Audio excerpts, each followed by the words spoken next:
하겠습니다.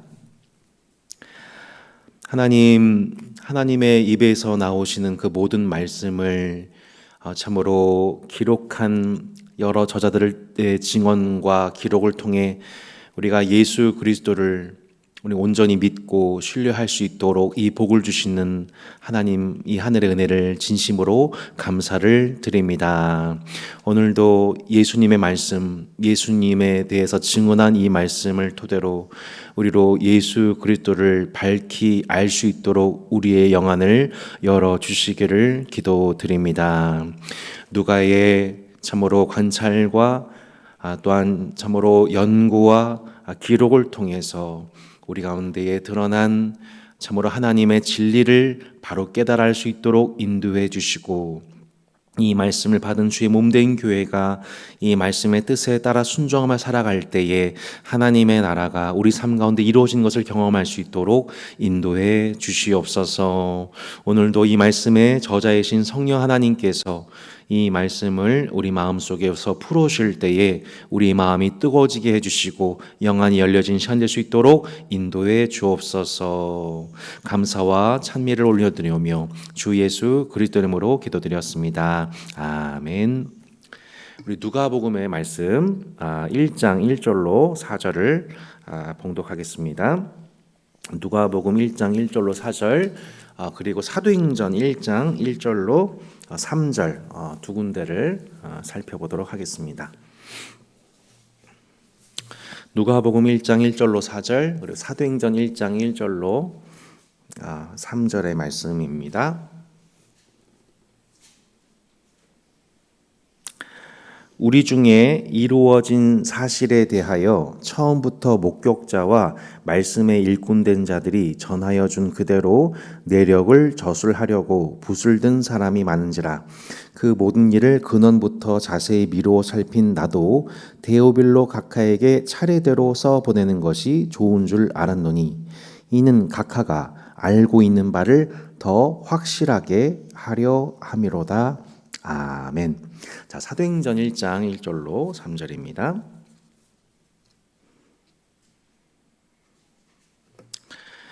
데오빌로여, 내가 먼저 쓴 글에는 무릇 예수께서 행하시며 가르치시기를 시작하신부터 그가 택하신 사도들에게 성령으로 명하시고 승천하신 날까지 이를 기록하였노라. 그가 고난받으신 후에 또한 그들에게 확실한 많은 증거로 친히 살아계심을 나타나사 40일 동안 그들에게 보이시며 하나님 나라의 일을 말씀하시니라. 아멘. 요즘에 따스한교회 5년째를 맞이하면서 목회 5년째를 맞이하면서 참 개인적으로 참 감사하게 생각하는 여러 가지 일들이 있지만 5년째가 되면서 이 풍성한 삶의 첫걸음 과정 중에 많은 남성 초신자들이 이렇게 함께 하기 시작했다는 것, 이것이 참 고무적인 일이 아닐 수가 없습니다. 저희 교회는 참 초신자의 비율이 참 많은 것 같아요. 매해마다 계속해서 회심자들이 이렇게 열매 맺고 있는데 올해는 특별히 그 세 분, 권오전, 권태영, 오진수, 그리고 전성풍이라는 형제분들이 지금 풍삼첫 과정에 총 이제 7분이 이제 6분이 함께하고 계시는데 그 중에 이제 3분 형제분이 다 초신자들이세요. 원래 믿지 않았다가 아내분과 결혼하면서 처음으로 이제 그 교회에 대해서 예수님에 대해서 소개를 받고서 교회에 나와서 이제 본격적으로 첫 신앙생활을 입문하시는 분들이시죠. 그래서 매주마다 참 행복하고 즐거운 일이 뭐냐면 마치 이 백색 도화지 위에 처음 그림을 그려가듯이 이렇게 하나하나 차근차근 그림을 그려나갈 수 있는, 기독교의 복음이 무엇인지를 설명할 수 있는, 그래서 종교가 아니라 복음을 통해 하나님, 종교로서 하나님 믿는 방식이 아니라 하나님이 우리의 복음이 되신 방식을 그 기초, 복음의 기초 위에서 하나하나 기독교 신앙을 설명해 나갈 수 있는 것이 얼마나 즐거운 일인지 모르겠습니다. 사실은 따스한 교회를 개척하기 전에 교회 개척에 관해서 기도를 하다가 저 개인적으로 주신 이제 목회자로서의 소명이 요한복음 21장이거든요. 내가 나를 사랑하느냐, 내가 주님을 사랑하는 줄 주님이 아십니다. 그리고 뭐라고 말씀하세요? 내 양을 먹이라, 내 양을 치라. 사실 이게 제가 목회자로서 부름받는 이 과정 속에서도 또 개척을 앞두고도 하나님이 주셨던 마음이 어린 양을, 내 양을 먹여라, 내 양을 치라. 이게 이제 개인적으로 계속해서 감동이 되었던 말씀이었습니다. 그래서 사실은 교회 이름을 그렇게 양을 먹이는 교회, 양을 치는 교회, 그래서 어린 양 교회라고 이렇게 짓고 싶었었어요. 그랬더니 다들 안 된다고 하더라고요. 이단 같다고. 그래서 요즘 하도 이단이 많아서 이거 좀 이렇게 안 좋을 것 같다. 그래서 하다가 고민하다 이제 따스한 교회가 되었죠. 하지만 그 마음 속에 있는 마음은 하나님의 양을 먹이는 교회가, 하나님의 영을 바른 길로 치는 교회가 되고 싶습니다라는 소망이 있었었는데, 주님의 양떼들을 그렇게 모으시고 그들을 먹이시는 목자장의 그런 예수님의 그 사역이 이루어지고 있는 것 같아서 참 행복합니다. 자, 이것을 이 말씀을 드린 이유는 사실은 이 누가복음과 사도행전의 공동 저자인 누가, 이걸 이제 요약하자면 누가행전이라고 합니다. 신약 성경 전체의 3분의 1에 해당되는 누가행전의 이 내용이 누가라고 하는 한 저자가 이것을 기록해서 썼던 이유가 무엇이었을까요? 그것은 오늘 누가복음 1장과 사도행전 1장의 서론에서 얘기하고 있지만 데오빌로 각하, 그리고 사도행전은 누가복음에서는 데오빌로 각하라고 나와 있죠. 존칭 쓰고 있습니다. 그리고 이제 누가복음 사도행전에서 뭐라고 하고 있어요? 데오빌로여라고 쓰고 있죠. 그러니까 이 저자인 누가가 데오빌로라고 하는 사람에게 쓴 편지인데, 이 편지 전에 이미 데오빌로라고 하는 사람은 이미 알고 있는 바가 있었습니다. 그 아까 누가복음 1장 4절에 보면 이는 각하가 알고 있는 바를 더 확실하게 하려 함이라. 그러니까 데오빌로 각하라는 사람이 기독교의 복음에 대해서 듣고 있던 바가 있었는데 이것을 더 확실하게 알려주기 위해서 쓴 기독교 변증과 양육적 목적의 책이 바로 누가복음이었다라고 볼 수가 있습니다. 근데 이것을 한 번에 보내면 그 양이 너무 방대해서 어떻게 보냈습니까, 여러분? 차례대로 3절에 보시면 그 모든 일을 근원부터 자세히 미루어 살핀 나도 데오빌로 각하에게 차례대로 써 보내는 것이 좋은 줄 알았다 하여서 본래 주제적으로 보면은 한 권의 책이라 볼 수 있는데 이것을 두 권으로 만들어서 차례대로 보낸 책이 바로 누가복음과 사도행전이라고 볼 수가 있는 것입니다. 누가복음은 예수 그리스도에 관한 책이죠. 또한 사도행전은 예수 그리스도의 제자들의 행적을 기록한 책이지요. 이 두 가지를 통해 데오빌로 하여금 이미 있는 것을 더 확실히 알게 하려고 쓴 양육적, 전도적 목적의 책이 바로 누가복음이라는 것을, 누가행전이라는 것을 저희는 생각해 볼 수가 있다는 것입니다. 그래서 사도행전 1장에서도 데오빌러여 내가 먼저 쓴 글에는 무릇 예수께서 행하시며 가르치시기를 시작하신부터 택하신 사도에게 성령으로 명하시고 승천하신 날까지 이를 기록했다라고 하면서 누가복음 24장의 내용을 사도행전 1장 1, 2절 이렇게 요약을 해주고 있는 것이죠. 그렇게 해서 먼저 예수 그리스도의 복음을 이해하고 그 이후에 교회 역사, 초대교회 역사를 이해하도록 차례대로 양육했던 것을 저희가 보게 됩니다. 기독교 교육의 시초가 될 만한 눈높이에 맞춰서 시간에 따라서 가장 적절한 양육을 하고 있는 이 누가의 열정에 의해서 쓰여진 책이 누가복음이라는 것을 저희가 생각해 보게 되는 것이죠. 그래서 이 책은 매우 기독교 목회자나 교육가들에게 매우 큰 영감을 불러일으키는 책이 아닐 수가 없는 것입니다. 자, 오늘 저자인 누가는 어떤 사람인가를 우리가 해석하고 또한 이 책이 누구에게 주어진 책인가를 이해하는 것이 바로 누가복음과 누가행전을 이해하는 가장 중요한 맥락입니다.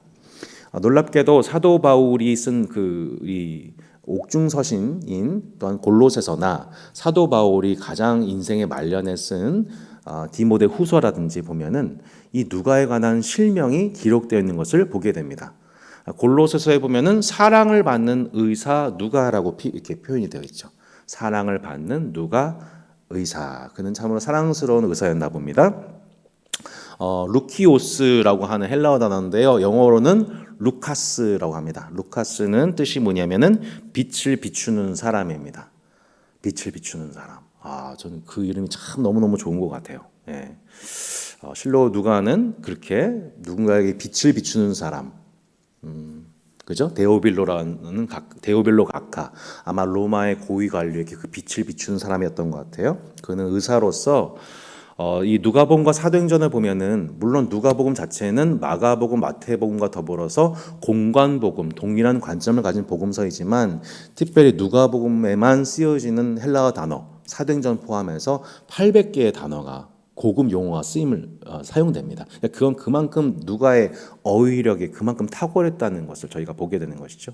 당시 최고 수준의 지식을 가진 자로서 또한 사랑을 받는 의사였던 것입니다. 의사는 일종의 학자이며 과학자라고 볼 수 있지 않겠습니까? 또한 그는 교회 역사가라고 볼 수 있습니다. 교회 역사가. 네, 그래서 아까도 말씀에 나와 있지만 우리 중에 이루어진 사실에 대하여 팩트죠. 예. 처음부터 목격자와 말씀에 일꾼된 자들이 전하여 준 그대로 내력을 저술하려고 붓을 든 사람이 많은지라. 자, 여기서 복음의 1세대와 2세대가 나옵니다. 처음부터 목격자와 말씀에 일꾼된 자들, 복음을 처음 경험했던 1세대를 의미하고요. 이거를 그대로 내력을 저술하려고 붓을 든 사람, 이 기록이 사장되지 않기 위해서 기록을 남기기 위해서 붓을 든 사람, 2차 목격자라고 볼 수가 있겠죠. 누가와 같은. 네. 점점 사도들은 떠나가게 되고 예수의 최초 목격자들이 사라지는 가운데 이 기록을 남기기 위한 시점에 쓰여진 편지 바로 누가복음이라고 볼 수가 있겠습니다. 그래서 이 누가복음을 살펴보면 이 편지는 철저하게 데오빌로 1차는 데오빌로 각하라는 사람에게 변증하기 위해서 쓰여진 책입니다. 로마의 고위 관리로 여겨지게 됩니다. 그래서 이 로마의 고위 관리를 대상으로 편지가 쓰여졌기 때문에 이 편지가 결코 어떤 로마나 그리스의 신화와 같은 신화적인 얘기가 아니라 우리 중에 이루어진 사실이다, 역사적 사실이다 라는 것이 누가에 의해서 팩트 체크된 내용을 통해 기독교 역사는 세상의 역사 속에서 이루어진 사실이다. 이것이 강조되기 위해서 당연히 누가는 기독교 변증의 과정을 거치는데 그 대표적인 게 무엇입니까? 누가복음 2장 1절에 보면 그때에 가이사 아구수도가 영을 내려 천하로 다 호적하라.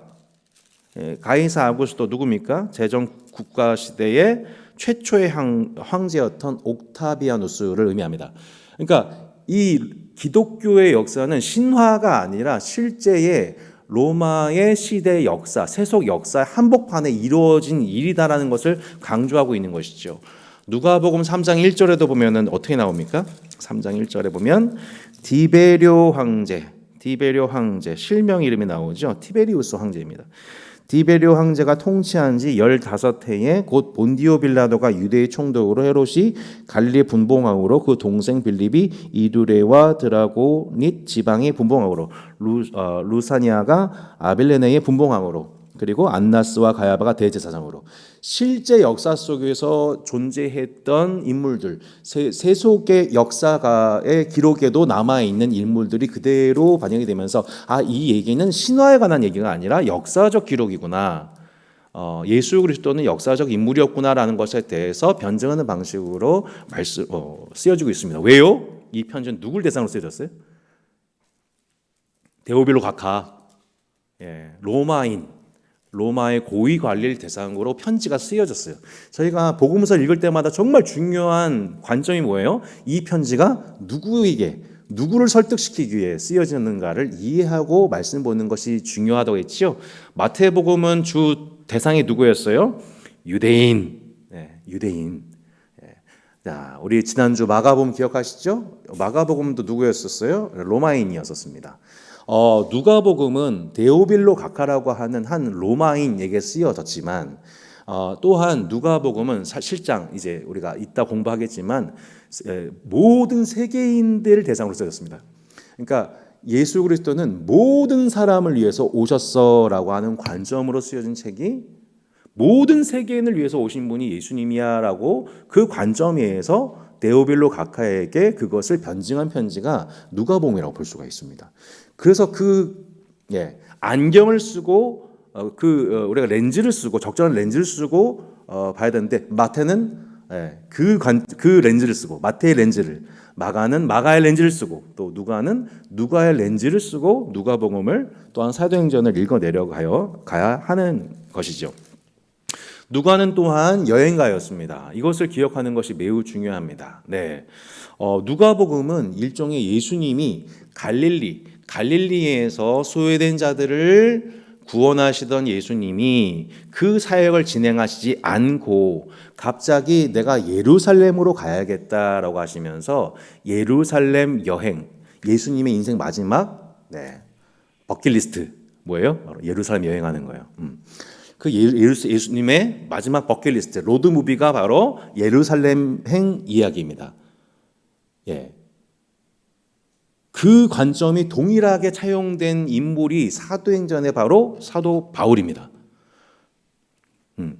사도 바울도 나중에 뭐라고 하냐면은 예수님이 내가 예루살렘으로 가야 해라고 하는 것처럼 사도 바울이 무슨 얘기하냐면 나는 예루살렘에 가야 하고 로마도 봐야 해 라고 하면서 사도 바울이 3차 전도행 끝에 결국 예루살렘으로, 그리고 예루살렘에서 결국 결국 어려운 일을 당하게 되고 무죄한 자로서 죄수가 되어서 신문을 당하고 마침내 로마에 가게 되는 여행 이야기, 그리고 여행하고 있는 사도 바울을 옆에서 밀착 취재하고 있는 기자인 누가의 여행 동행 이야기, 이게 누가복음과 사도행전에 나와 있는 차용 방식이라는 겁니다. 자, 누가라는 인물이 여러분 언제 등장하는가? 사도행전 16장을 펴보면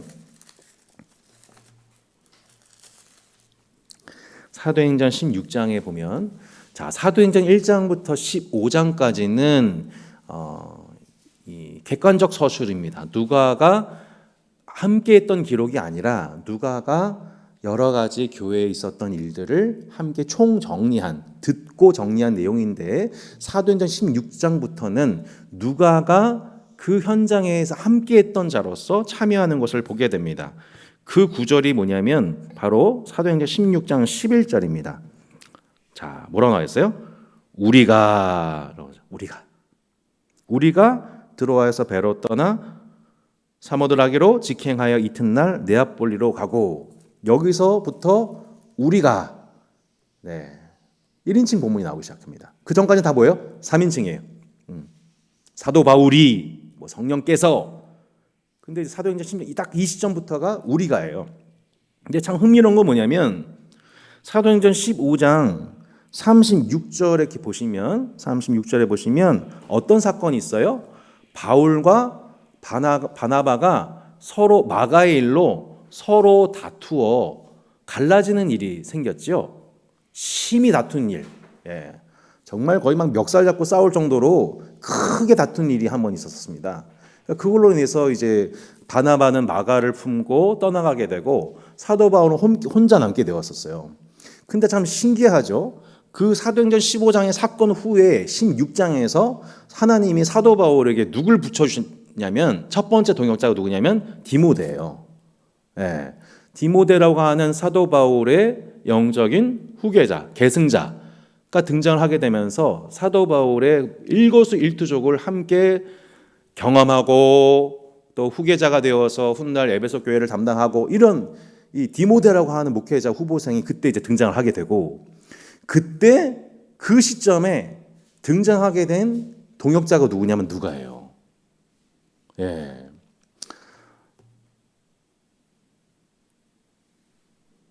하나도 안 신기하시지만 전 이게 이 보면 이게 볼수록 저는 이제 목회를 하는 입장이다 보니까 하나님이 동역자와의 만남을 얼마나 섬세하고 세밀하게 인도하신지를 진짜 감탄하게 되는 부분이 바로 이 지점입니다. 예. 그러니까 바나바와 마가가 떠난 그 자리에 디모데와 누가가 자리를 해요. 근데 그게 왜 필요하냐면 전체 맥락 속에서 보면 사도 바울은 점점 그 사역에 대한 짐이 과중되고 이것을 계승할 사람이 필요한 시점에 하나님이 디모데를 허락하시고 또 사도 바울이 점점 너무 많은, 지난주 우리 주일 설교 때 들었지만 사도 바울이 하도 많이 맞고 몸에 질병을 달고 다니기 시작하는 시점이란 말이에요. 근데 그때 등장하는 하나님의 신의 한 수와 같은 동역자의 만남이 바로 누가예요. 그래서 이때부터 누가 이걸 기록하냐? 누가가 사도 바울과 밀착 동행하면서 사도 바울의 고난 일지를 옆에서 계속 보게 되는 거죠. 이게 사도행전을 보는 되게 묘미와 같은 부분인 거예요.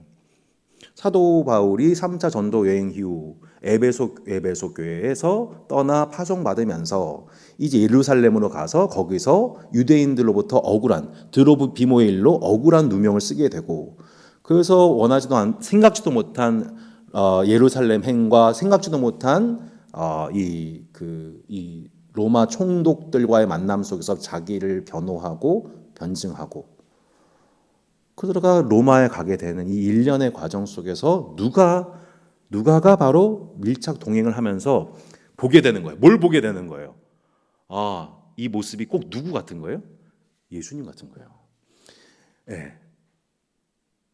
갈릴리에서 복음을 전하시면서 하나님 나라를 가르치고 전파하고 치유하면서 강력한 사역을 하시던 예수님이 갑자기 뭐라고 말씀하시냐면 나는 어디로 가야 된다? 예루살렘에 갈 때가 됐다.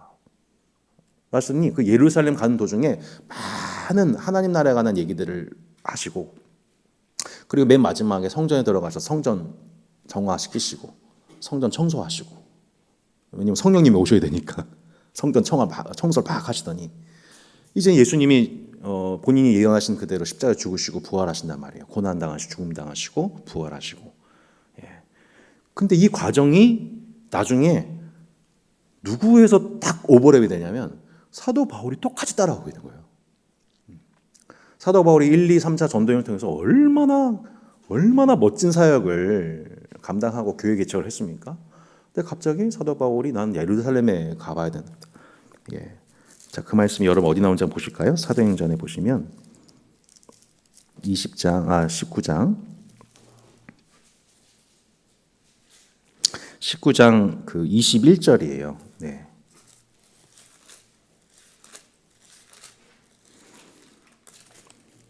사도행전 19장 21절에 보면 아주 의미심장한 표현이 나옵니다.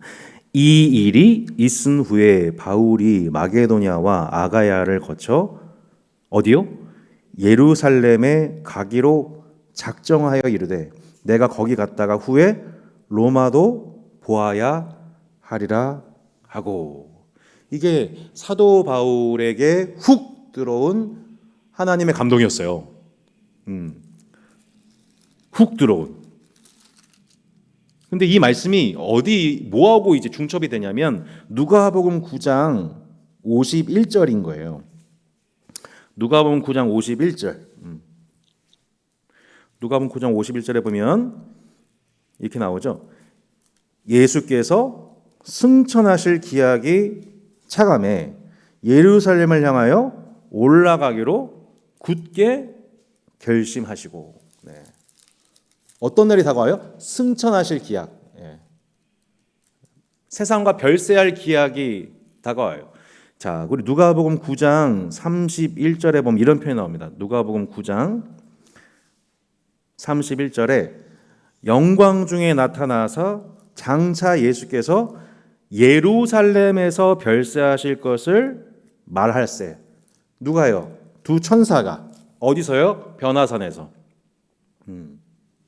누가복음 9장에서 이보면 이 변화산 체험이 참 중요한데, 자, 변화산 이 체험이 이 절정으로 본다면 변화선 직전까지는 뭐냐면은 하늘에 계신 주님이 이 땅에 내려오셔서 변화산까지 쭉 올라가시고 그 절정에서 이제 하산을 준비를 하셔서 무슨 준비를 하시냐면은 하늘로 올라가실 준비를 하십니다.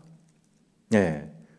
세상과 작별하고 승천하실 기약이 가까웠다는 것을 깨달으신 때가 어디였어요? 변화산이었어요. 그 중심을 누가복음 9장을 기점으로 하여 예수님이 더 이상 갈릴리 사역에 연연하지 않고 이제 내가 예루살렘으로 갈 때가 되었구나. 자신의 고난과 죽음과 부활을 예언하시는 시기로 사역이 급전환이 되는 시점이 바로 이때입니다. 근데 이 모습, 어떤 사람의 필요나 눈앞에 보이는 어떤 사역적 필요에 의해서가 아니라 제가 이런 표현을 좀 있는데 그냥 시장적 용어죠. 마음속에 훅 들어와 버리는 이렇게 그냥 마음속에 훅 들어와 버리는데 이게 그래서 사람이 못 말리는 결심을 해버리는 순간이 들어와요. 근데 그게 예수님의 모습이 그랬고 사도 바울이 그랬다는 거를 누가 옆에서 봤냐면 누가가 그거를 기록해 놓고 있는 거예요. 우리의 인생 여정이 마치 이와 같다는 거예요. 그러니까 사람의 어떤 요구나 상황에 따라서 내 삶을 살아가는 방식이 아니라 신적인 요청에 의해서 그의 여정이 승천하실 기약이 가득 차고 별세할 것을 깨달으신 그 순간 예수님이 마지막 영적인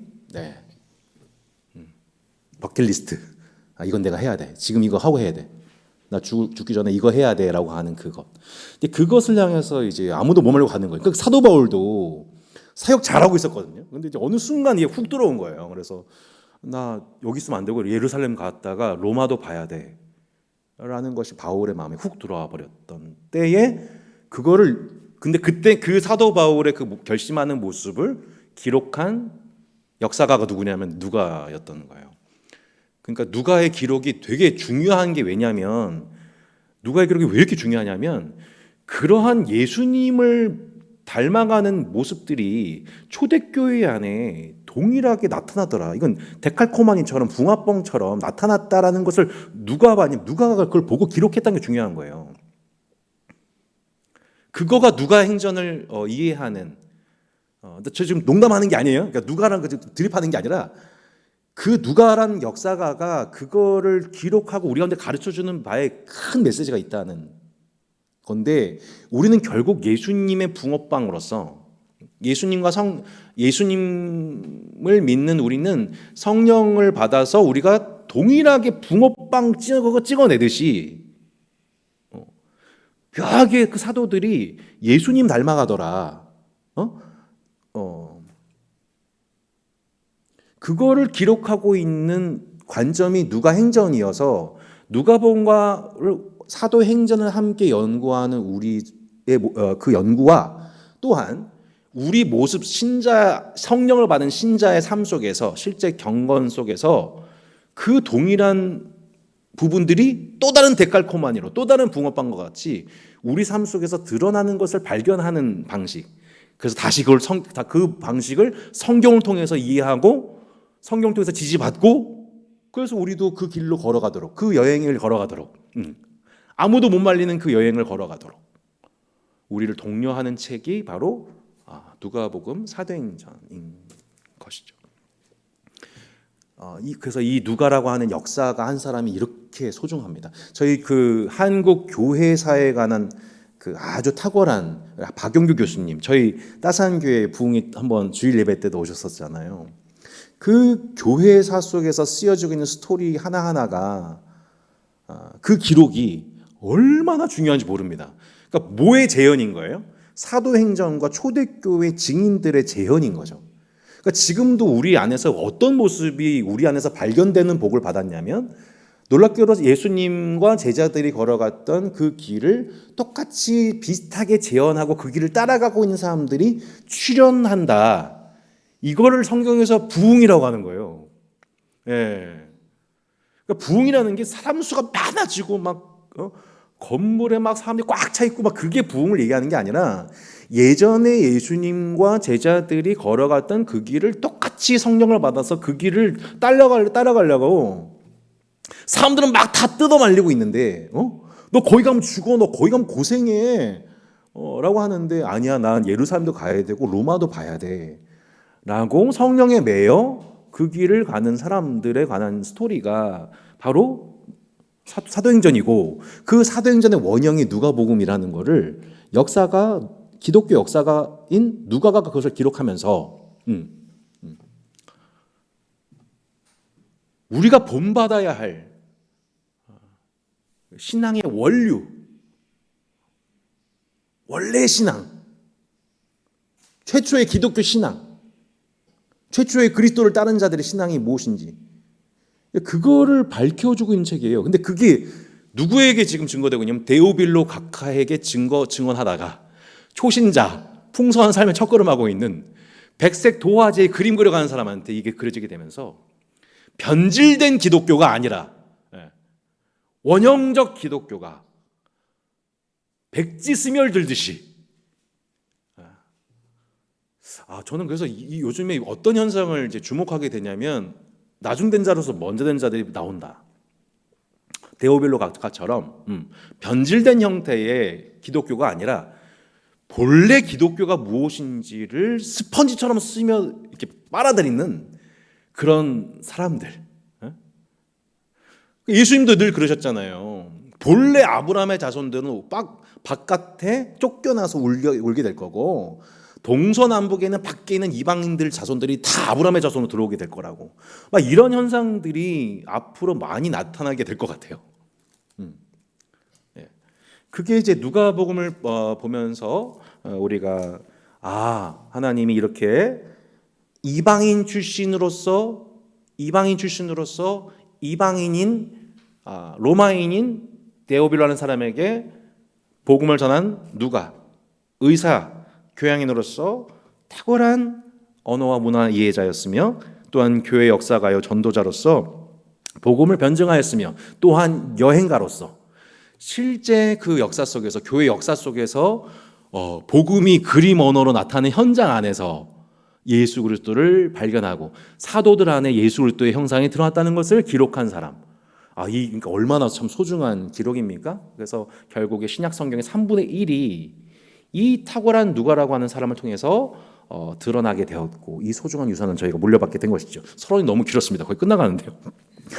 수신자는 데오빌로 각하인데 학자들마다 데오빌로 각하라는 사람이 테오필로스, 그러니까 하나님을 사랑하는 자, 신을 사랑하는 자라는 뜻으로서 이게 익명성의 의미가 있을 것이다 라고 많은 사람들도 얘기하기도 하고, 혹은 데오빌로 각하, 데오빌로 호칭이 어때요? 아까는 극존칭이었다는데 이제 형제처럼 부르잖아요. 그리고 나중에 사도행전에 보면 이 아그리빠 총독, 아그리빠 각하여 이렇게 사도 바울이 그 공의에서 그 로마 총독들 앞에서 표현할 때 데오빌로 각하, 그 똑같은 표현이거든요. 각하. 봤었을 때에 이제 실제의 로마의 고위 관리에게 개인에게 쓰여진 편지의 가능성도 상당히 높습니다. 저는 이제 후자를 따르는 편이고.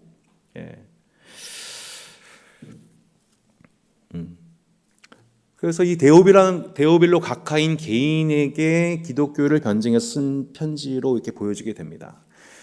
우리 하나만 더 얘기하자면, 아까 제가 사도 바울 얘기했었는데, 그렇게 사도 바울에게 있어서 사도 바울의 그 마지막에 복음을 전하는 모습을 옆에서 기록하고, 맨 마지막에 디모데후서에 보면 그 디모데후서 4장 11절에 보면 이런 표현이 나오잖아요. 디모데후서 4장 11절에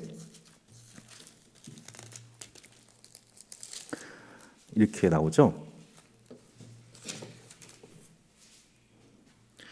4장 10절로 11절에 보시면 이렇게 나옵니다. 데마는 이 세상을 사랑하여 나를 버리고 데살로니로 갔고, 그레스게는 갈라디아로, 디도는 달마디아로 갔고, 누가만 나와 함께 있느니라. 내가 올 때에 마가를 데리고 오라. 그가 나의 일에 유익하니라.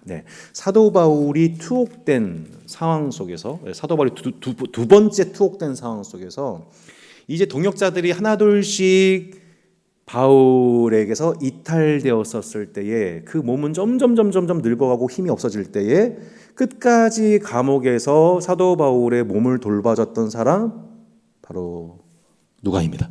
Only Luke is with me. 사도 바울이 그의 사명을 끝까지 감당하기까지 옆에서 돌봐줬던 사람 누가죠. 그래서 오늘 그 전체 주제를 한 사람을 위한 복음이라고 썼습니다. 그러니까 누가는 그렇게 데오빌로 각하라는 한 사람에게 집중된 사람이었습니다. 근데 이 한 사람에 집중된 이 복음서가 지금 우리 모든 사람을 살리고 있죠. 예, 사도 바울 한 사람을 끝까지 옆에서 돌봤던 신실한 의사였습니다. 얼마나 소중합니까? 대한민국에 이런 의사들이 참 곳곳에 많습니다. 예, 끝까지 그 사도 바울이 그 사명 감당할 수 옆에서 돕는 의사 그 한 사람이 사도 바울이 끝까지 사명을 이루는데 옆에서 완수하는 데 도움을 준단 말이죠. 그 한 사람에 대한 열정, 내 옆에 있는 내 동역자를 위한 그 한 사람, 그 한 사람의 가치를 점점점 잃어버린 이 시대 속에서 얼마나 이 누가라고 하는 인물이 우리에게 큰 감동을 주는지 모릅니다. 자, 그렇게 누가복음을 잠깐 이제 하나하나 정리해 보겠는데요. 누가복음은 이렇게 정리해 볼 수 있습니다. 성전에서 시작하여 성전에서 마무리되는 책이라고 볼 수가 있습니다. 왜 그런가? 자, 누가복음 1장에 보면 사가랴라는 인물이 처음 등장을 하는데, 자, 사가랴가 처음 세례 요한에 관한 출생에 관한 예언을 받는 곳이 어디입니까? 바로 성전입니다. 성전. 그게 사가랴 이제 1장의 내용이죠. 그리고 2장에 보면은 그 메시아의 탄생을 기다리면서 하나님의 위로를 구했던 사람 두 노인이 나옵니다. 시므온과 안나죠. 근데 시므온과 안나가 어디를 떠나지 않고 늘 기도하고 있었나요? 바로 성전입니다.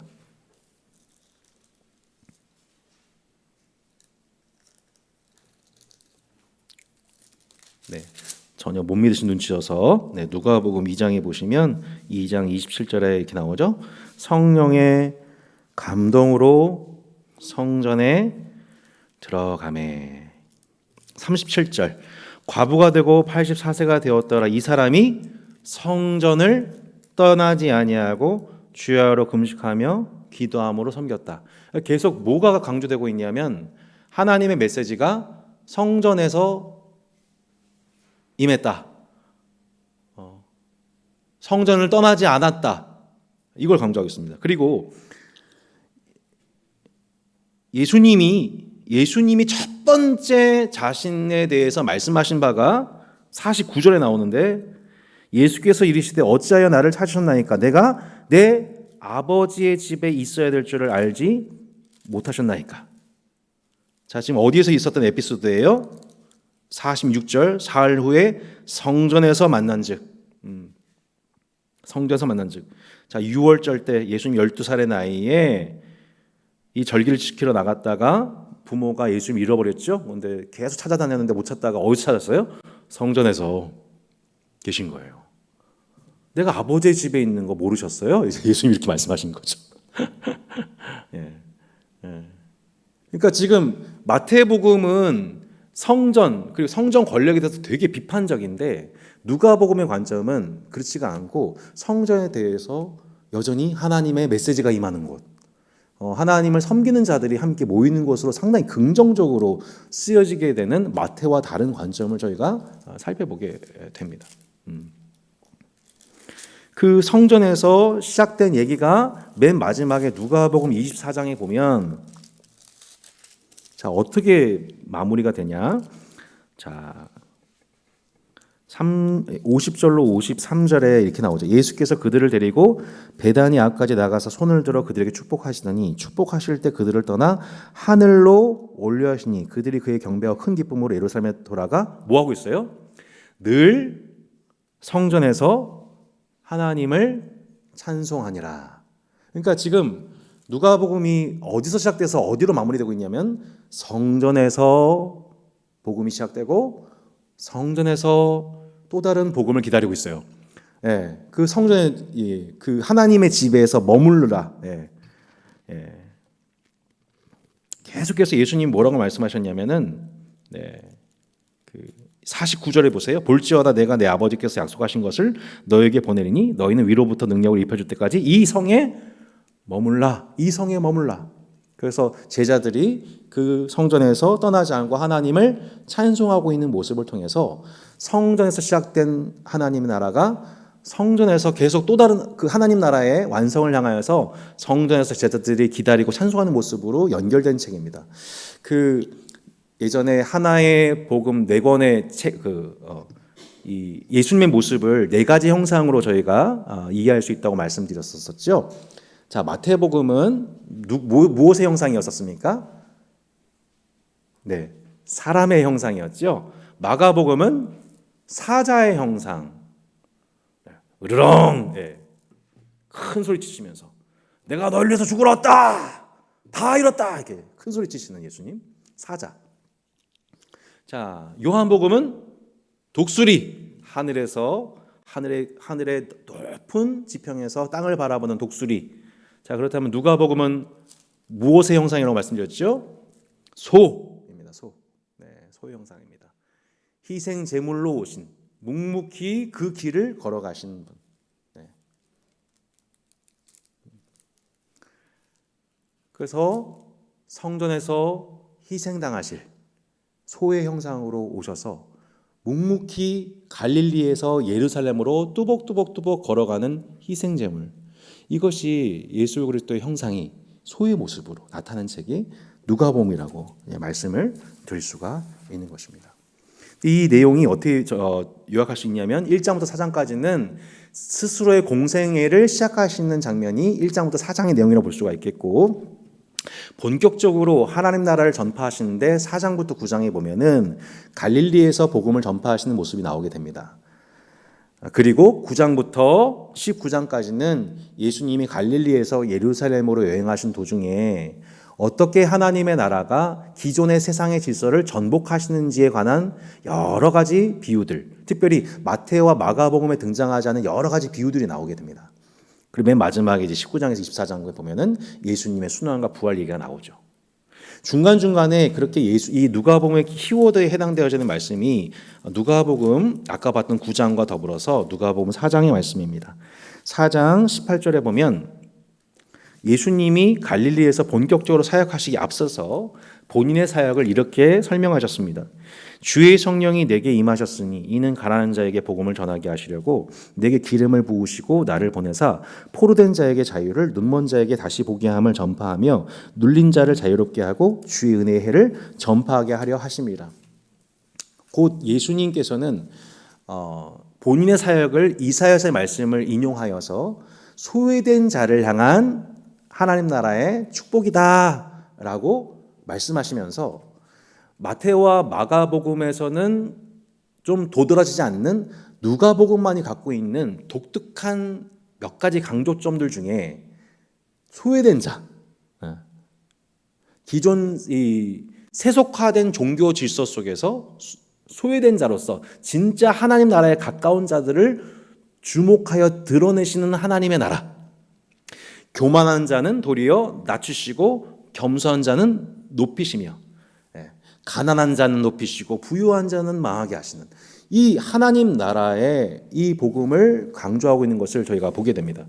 그래서 이 누가복음을 보면은 그 소외된 자들로서 몇 가지 계층이 아주 도드라진 게 주목받는 것을 보게 되는데, 대표적인 게 누굴까요?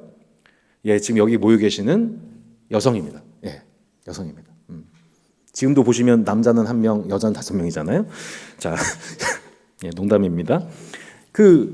그래서 이 복음서를 보면은 이게 아주 의도적으로 당시 사회적 차별을 받고 있던 여성들에 대해서 하나님 나라는 얼마나 공평하게 대우하고 있는지를 저희가 확인하게 됩니다. 그래서 1장도 보면은 예수님의 탄생 기사 속에서 더 도드라진 역할을 하는 인물이 누구예요? 마리아와 엘리사벳이에요. 자, 마태복음은 누구예요? 요셉 위주예요. 요셉의 의로움이 강조가 돼요. 그죠? 마태복음 다시 한번 생각해 보세요. 요셉의 의로움이 강조가 됩니다. 정혼한 마리아를 그대로 아내로 인정하잖아요. 근데 누가복음은 뭐가 강조되겠냐면 마리아의 순종이 강조됩니다. 그리고 엘리사벳의 격려가 강조가 되는 책이 누가복음입니다. 또한 그 예수님의 탄생을 기다리는 사람 중에 시므온과 안나가 동등하게 있는 것을 저희가 보게 됩니다. 마태와 마가에 기록되지 않는 매우 소중한 기록이 누가복음 8장 1절로 3절인데 누가복음 8장 1절 3절에 보시면 이렇게 나옵니다. 그 후에 예수께서 각 성과 마을에 두루 다니시며 하나님 나라를 선포하시며 그 복음을 전하실세 12제자가 함께하였고 또한 악귀를 쫓아내심과 병고침을 받은 어떤 여자들 곧 7귀신이 나간 자 막달라인이라 하는 마리아와 헤롯의 청지기 구사의 아내 요한나와 수산나와 다른 여러 여자가 함께하여 자기들 소유로 그들을 섬기더라. 마태와 마가는 이게 쏙 빠져 있어요. 예, 자매 여러분 좀 속상하지 않으셨나요, 여러분? 이게 대부분 다 형제에 관한 기록들인데 누가복음에만 남성의 제자들만 예수님을 따라다녔던 것이 아니라 이 남성 제자들이 제자 될 수 있도록 후원하는 스스로 돈을 벌어가지고 그 제자들을 후원했던 또 다른 여성 제자 공동체가 있었다는 것을 말씀하고 있어요. 놀라운 기록이죠. 이미 알고 계셨죠? 네, 그래서 하나도 안 놀라고 계십니다만, 네, 이 말씀이 이런 말씀이 있었나?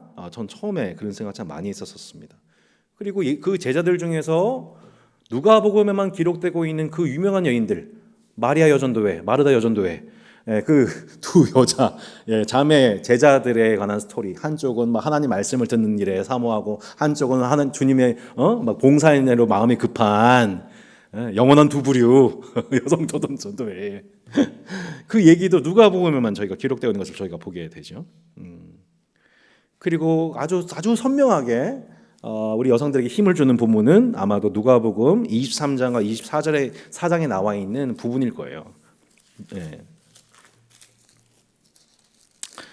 자, 우리 예수님께서 부활하셨을 때의 반응들을 한번 보십시오. 누가복음 24장에 보시면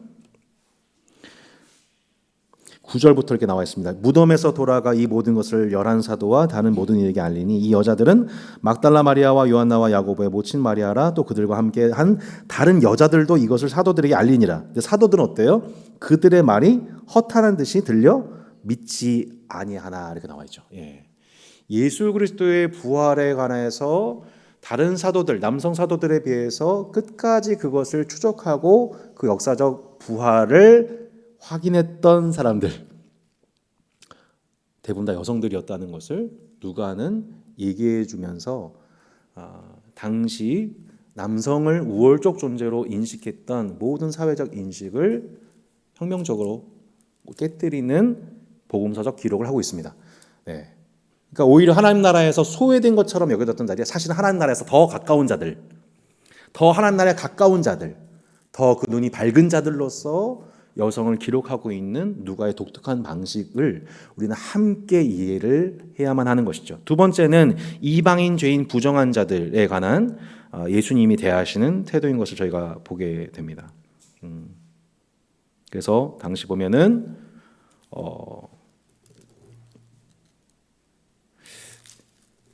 예수님은 특정한 대상이 아니라 모든 사람을 위해서 오셨다. 그래서 예수님의 족보 이야기도 누가복음 3장에 보면 누가복음 3장 23절 28절에 보면 그 족보 이야기가 마태복음은 누구의 자손인 걸 강조하고 있어요? 아브라함의 자손인 걸 강조를 해요. 왜요? 누구에게 복음이 쓰여졌으니까요? 유대인들에게. 예수님이 아브라함과 다윗의 자손으로 오셨어라는 걸 강조하는데 누가복음에서 족보는 누구를 강조하고 있어요? 예수님이 누구의 후손이다? 아담의 후손이다. 그 위에 누가 계시다? 하나님이 계시다. 왜 그래요? 누가복음은 우리의 지경을 어디까지 열어주고 있어요? 모든 사람을 위한. 모든 사람은 한 뿌리야. 그 한 뿌리 안에서 예수님이 오셨어 라는 것을 통해 이 복음을 믿는 로마인을 비롯한 모든 세계인들이 예수 그리스도가 우리의 하나님이신 것을 말씀하는 변증적 차원에서 쓰였다고 볼 수가 있는 것이죠. 이방인과 죄인, 부정한 자들에 관한 여러 기록들이 이렇게 나와 있어서 선한 사마리아인의 비유, 그리고 10명의 나병 환자 중에 고침받고 하나님께 영광을 돌린 사람은 딱 한 사람, 사마리아인 나병이었다. 이것을 통하여서 당시 이 사마리아에 대한 예수님의 관심이 있었다는 것에 대해서 다른 복음서에 없었던 내용들이 더 첨언이 되는 것을 보게 됩니다. 게다가 예수님의 별명이 놀랍게도 세리와 죄인들의 친구, 먹기를 탐하는 자, 제가 제일 좋아하는 별명, 예수님의 별명, 먹고 마시는 것을 탐하시는 분, 이런 별명을 받으시면서까지 그들과 함께 하신 예수님의 모습을 저희가 보게 되죠. 우리가 살펴볼 부분이 이 부분입니다. 사실은 이 누가복음에서 강조되고 있는 정말 중요한 부분이 뭐냐면 환대의 복음입니다. 자, 우리 그 나쁜 놈들 전성시대 혹시 보셨나요? 예, 너무 잔인하니까 보지 마십시오. 거기 보면은 하지만 최민식 씨의 그 대사는 여러분 기억하실 것입니다. 너희 경찰서장 남현동에 살제. 내가 어젯밤에 밥도 먹고 스타벅스도 가고 사우나도 가고. 자, 이게 뭘 의미하는 거예요? 내가 누구와 먹고 마셨다는 것은 그 사람의 사회적 신분을 의미하죠. 근데 예수님은 누구와 먹고 마십니까? 네, 죄인과 세리와 먹고 마십니다. 그래서 이 바리새인들이 계속 수근수근 거리는 게 뭐냐면 어찌하여 예수 당신은 너의 스승은 죄인과 세리와 더불어서 함께 먹고 마시냐? 이게 제일 바리새인들이 이해하지 못했던 맥락이었던 거죠. 근데 예수님은 계속해서 모든 사람을 위한 하나님으로서 모든 사람을 위한 하나님으로서 그들과 함께 더불어 먹고 마시면서 계속 뭘 연출하시냐면 식사 자리를 연출하십니다. 식사 자리에 늘 함께 하시고 그들을 초대하셔서 함께 환대를 이렇게 합니다. 우리 참 감사하게도 저희 수요 복음 맛집 할 때마다 말씀만 먹는 게 아니라 우리 조재님 집사님을 비롯해서 많은 집사님들이 계속해서 식사 자리를 열고 계십니다. 예. 오늘 끝나고 저희 이제 김밥하고 라면 세트를 이렇게 먹습니다만 이 성경에서 우리 가운데 계속해서 가르쳐주고 있는 게 뭐냐면 그 나와 너 사이에 있는 그 문화적 장벽을 허무는 우리 지금 계속 강조하고 있죠. 우리의 그 문화적 장벽을 허물 수 있는 가장 강력한 그 성령의 권능의 장소가 어디냐면 식사 자리입니다. 네. 이게 성경적 근거가 있어요. 예수님이 그렇게 프로 먹방러였던 겁니다. 예수님이 계속해서 그들과 함께 먹고 마시면서 저 세리와 죄인들의 친구라고 하는 저 먹기를 탐한 자라고 하는 그런 별명을 수치를 당하시면서까지 예수님은 그 일을 주저하지 않으셔서 계속 무엇하세요? 계속 식탁 자리를 여셔서 세리와 죄인들을 초대하시고 그들과 함께 먹고 마시세요. 이게 진짜 에스겔과 이사야가 얘기하고 있는 목자의 모습인 거예요. 나중에 다윗이라고 하는 목자가 오게 되면 그 목자는 뭐 할 거다? 양을 먹을 거다. 양을 먹을 거다. 그래서 시편 23편에도 보면 우리가 그 노래하기를 좋아하는 그 시편 23편에서 목자께서 양에게 하신 행동이 뭐예요? 그가 원수들 앞에서 내게 뭐 하세요? 상을 베푸시고 내 머리에 기름을 부으셨으니 내 잔이 넘치나이다. 그러니까 예수님 계속 하나님이 다윗에게 어떻게 인식된 거예요? 하나님은 나의 목자셔. 그리고 목자의 잔치상으로서 그 초대받은 손님을 배가 터지도록 먹이시는 분이시고 오랜 걸음을 하다 지쳐서 상처난 나의 전신에 기름을 부어서 나를 치료해 주는 치료자. 이게 다윗이 전평생 경험한 하나님의 모습이었다는 거예요. 여러분 어떠세요? 하나님이 그런 분으로 느껴지세요? 그런 좋은 분으로? 하나님이 그렇게 우리에게 잔치를 베푸시는 거예요.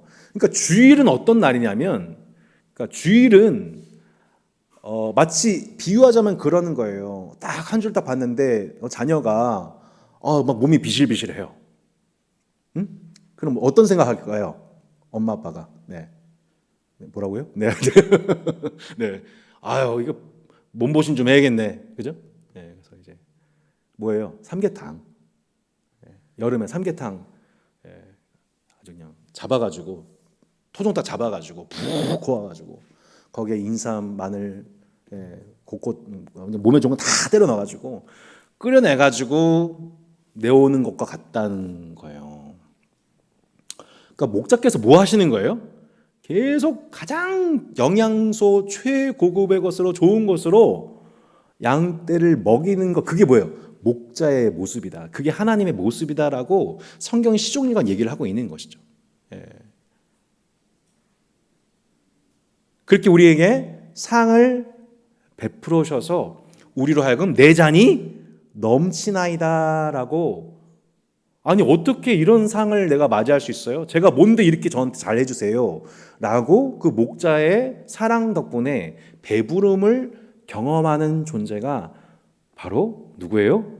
우리라고. 특별히 그 대상이 누구였어요? 당시 사회로서는 그렇게 대접받을 수 없는, 그렇게 차별당할 수밖에 없고 소외될 수밖에 없는, 나는 저 자리에 갈 수도 없어 라고 외면받았던 사람들이 모든 사람을 위한 하나님이신 예수님의 등장, 참 그 나라의 왕이신 주님의 등장 속에 소외되었던 여성이나 소외되었던 세리나 죄인이나 심지어 창기까지도 모두 다 그 목자의 상차림을 경험하고 하나님 나라의 배부른 자로서 역으로, 그래서 그걸 수군수군하고 있는 자들은 그걸 이해하지 못하고 참여하지 못해요.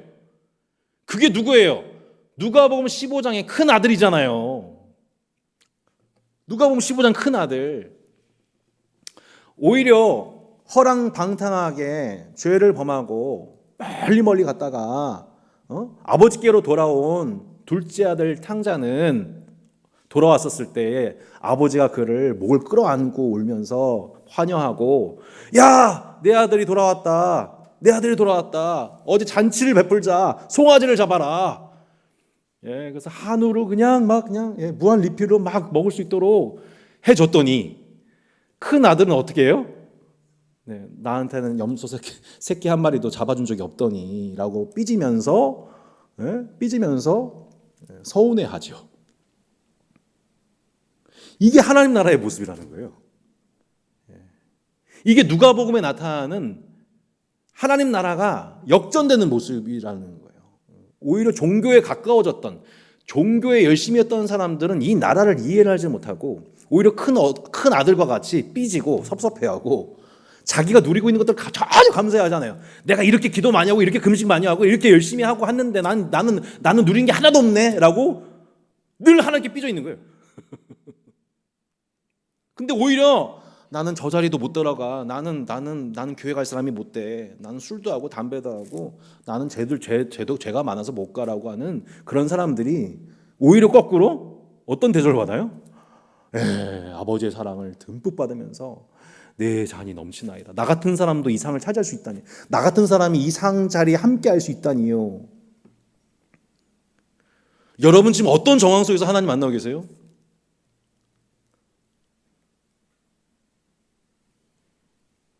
어떤 심정 속에서 지금 하나님 만나고 계세요? 하나님의 잔치를 경험하고 계세요? 저는 제 자신을 볼 때 깜짝깜짝 놀라요, 진짜. 네. 와, 나도 점점 이렇게 바리새어다가 되는 거. 막 그런 사람들 보면은 막 이렇게 막 내심 마음속으로 막 정죄하고 막 술 먹고 막 담배 피고 뭐 이렇게 세상에서 하는 사람들 보면은 마음속으로 막 은근히 막 나 자신에 대해서 의로움을 느끼고.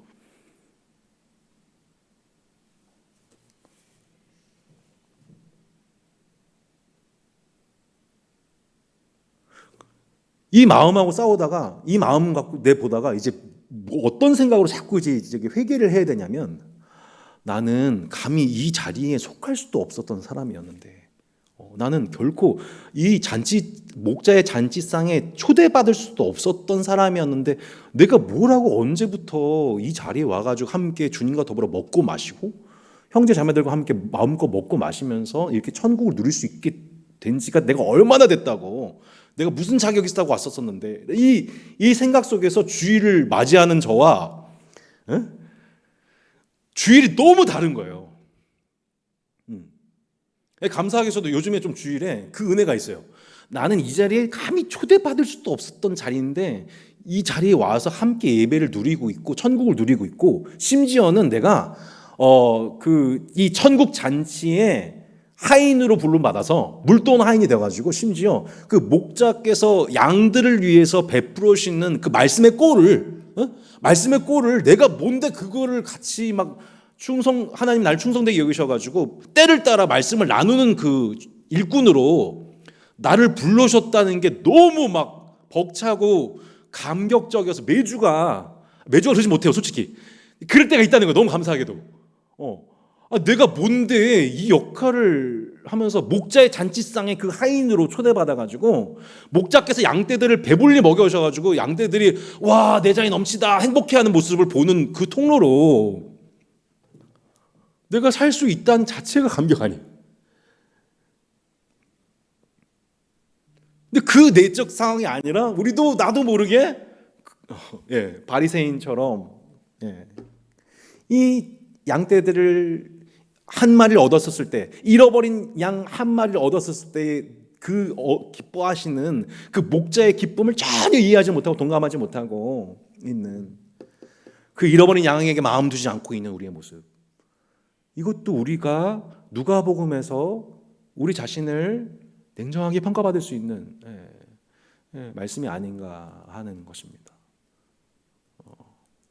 여러분, 우리 목자께서는 그렇게 지금도 잃어버린 자들 향해서 잔치를 베푸시는 하나님이세요. 차별이 없으세요. 외모로 차별하지 않으세요. 당시 여성이나 부정한 직업을 가진 자들에 대해서 차별했던 것처럼 우리가 어떤 기준에 의해서 내 기준에 의해서 그걸 차별하는 것은 결코 성경적일 수가 없어요. 왜냐하면 예수님이 모든 세계인의 하나님으로서 오셨기 때문에. 누가복음은 그래서 우리 안에 있는 이런 우리 속에 남아있는 사회적, 관습적, 인위적 그런 차별 의식들에 대해서 다 허물게 하시는 이 엄청난 능력의 책이 누가복음이 아닐 수가 없지요. 예수님은 끊임없이 예수님은 계속해서 이렇게 잔치를 베푸세요. 사역이 일단락될 때마다, 지치고 굶주린 회중들이 있을 때마다 먹을 것을 가져와라 축사하시고 배부르게 하시는 진정한 모세의 모습으로 나타나기도 하시고요. 그리고 제자들과 더불어서 너희는 나를 기념하라, 이것을 먹고 마시라, 성찬을 통해서 다시 잔치를 베푸시고요. 심지어 그 누가복음을 보면 부활 후에 제자들 앞에서 이런 말씀이 또 나오죠. 누가복음 24장 36절로 43절.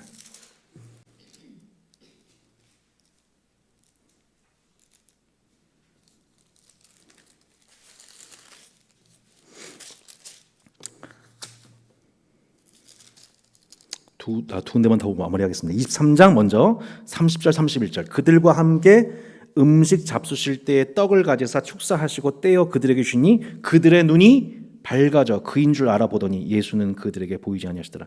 엠마오 길에서 제자들에게 나타나셔서 자신을 알아보질 못하는, 부활하신 주님을 알아보지 못하는 저들에게 자신을 어떻게 증거하셨어요?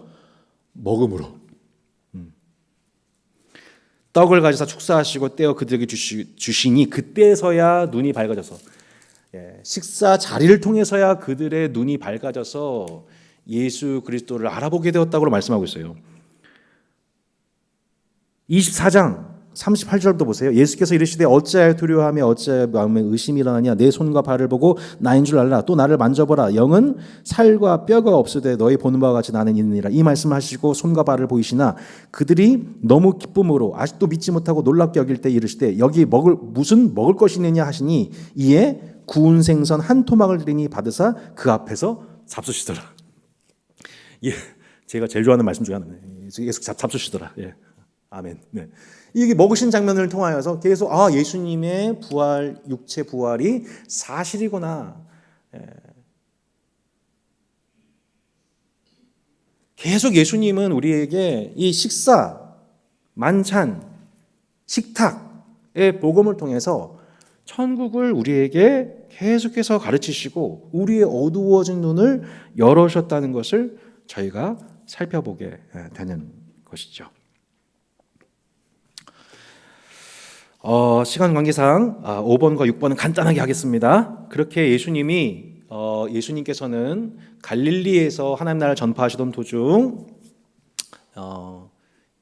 내가 이제 예루살렘에 가야겠다는 결심을 하시고 잠시간의 이별 여행을 하셨다는 내용을 저희가 살펴보았었고요. 마지막으로 6번에 기도의 책에 관한 내용을 이제 살펴보고 마무리하겠습니다.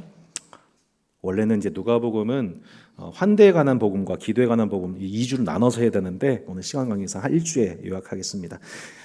또한 누가가 발견했던 것은 이 예수님이 기도의 체계라는 관점으로 볼 수가 있다는 것입니다.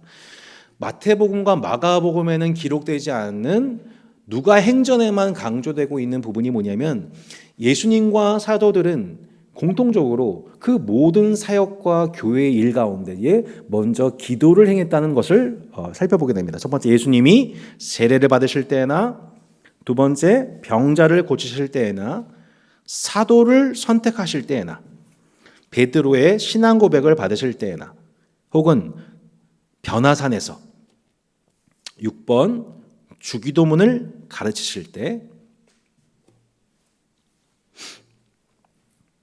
그리고 10번에 실패한 제자 베드로의 회복을 위해서, 그리고 십자가 처형을 앞두고 겟세마네에서, 그리고 맨 마지막으로 십자가에서 예수님은 자신의 모든 사역 전에 기도하셨다는 것을 보게 되고, 그리고 성령으로 행하셨다는 것을 보게 됩니다. 근데 이 모습이 데칼코마니아와 같이 붕어빵도 같이 사도행전에서 사도들이 예수님이 받으신 성령을 그대로 받아, 또한 그 성령으로 기도하신 예수님의 모습을 따라 그대로 기도하면서 동일한 행함의 열매가 나타났던 것을 기록하는 방식이 누가복음과 사도행전의 교훈인 것이죠.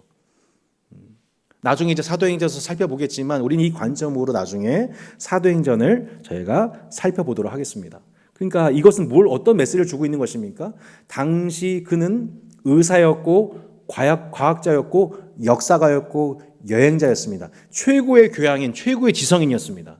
하지만 누가는 최고의 지성인인과 동시에 또한 이 예수님을 통해 사도들을 통해서 드러났던 영성이 얼마나 중요한지, 하나님의 성령을 의지하여서 행하는 일이 얼마나 소중한 것인지를 이 기도의 요산을 물려주는 사람이었다는 것입니다.